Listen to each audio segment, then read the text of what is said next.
Guys আসসালামু আলাইকুম, welcome to my new blog video. তো গাইস আপনাদের মাঝে আরও একটি নতুন গ্রামীণ পরিবেশ, প্রাকৃতিক দৃশ্য তুলে ধরার নতুন একটি ভিডিও নিয়ে এসেছি।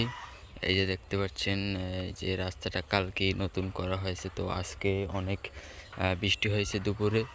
তো দেখতে পাচ্ছেন খুব সুন্দর একটি ওয়েদার, চারিদিক নিস্তব্ধ দেখতে পাচ্ছেন।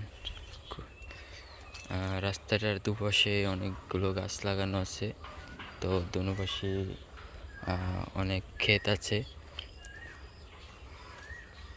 খুবই সুন্দর একটি মনোরম পরিবেশ। আপনারা যখন মন খারাপ থাকবে, যদি একটু একা একা হাঁটেন তাহলে আমি নিশ্চিত একটু হলেও আপনার মনটার ভিতরে প্রশস্তি ফিরে পাবেন। ঠিক আছে।